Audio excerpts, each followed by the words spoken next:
Namaste, welcome to SAM-VAD, Together in Conversation, and I'm Sunil Rao here. Last week, I shared an excerpt titled Understanding Ourselves and Solving Today's Problem from an article titled An Ancient Brain in a Modern World. Contributing writers are Robert Cialdini, David Sobel, and Sally Mullen. Through this and many interconnected articles, the authors are trying to highlight that to solve today's problems, we need to understand more about who we are and how our brain works every day. Now, SAM-VAD Together in Conversation, to the ones paying heed, is where we try to draw your attention to things that matter and the importance of your attention. That is because our life's experience would ultimately amount to whatever we had paid attention to. Attention is as fundamental as food, and we go blundering about seeking ways to assuage the craving instead of learning how to provide ourselves with what we need sensibly and calmly. Once our attention is drawn to the mechanism of why and what we give attention to, it is as if a veil has been stripped off and we become freer in our action and choices, and that is our endeavour. This week, I bring to your attention an excerpt titled Shortcuts and Decision-Making from a book titled Influence, The Psychology of Persuasion by Robert Cialdini. In this book, the author explains the psychology of why people say yes and how to apply these insights ethically in business and everyday settings.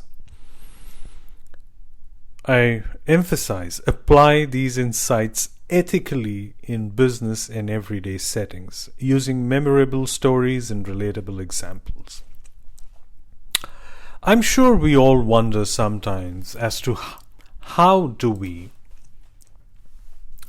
take our decisions, whether they be mundane or important ones. To the excerpt. Shortcuts and decision-making. Automatic, stereotyped behavior is prevalent in much of human action because in many cases it is the most efficient form of behaving, and in other cases it is simply necessary. You and I exist in an extraordinarily complicated stimulus environment, easily the most rapidly moving and complex that has ever existed on this planet.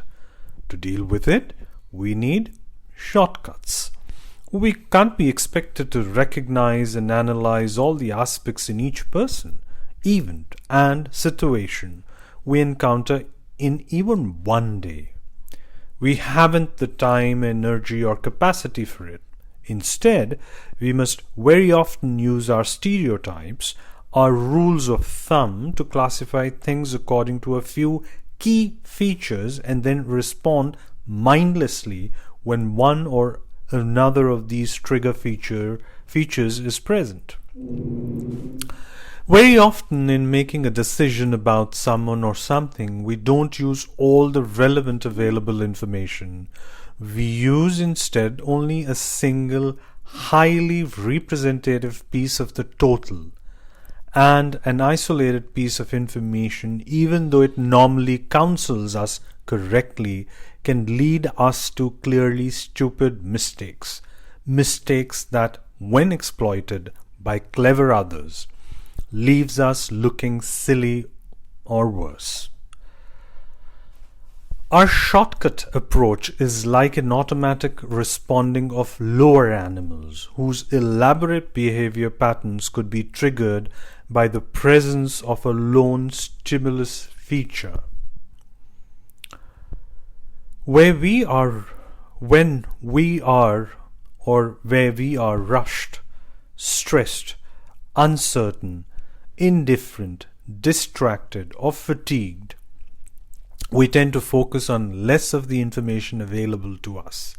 When making decisions under these circumstances, we often revert to the rather primitive but necessary single piece of good evidence approach. All this leads to a jarring insight.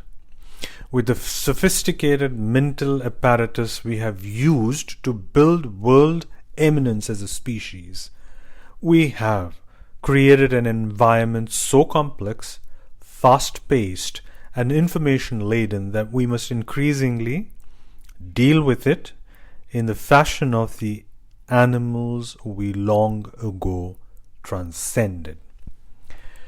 Here ends the excerpt. I'm sure that you will find this book thought-provoking and an interesting read and enjoy the memorable stories and relatable examples that form part of this book. To get your copy, click on the following link.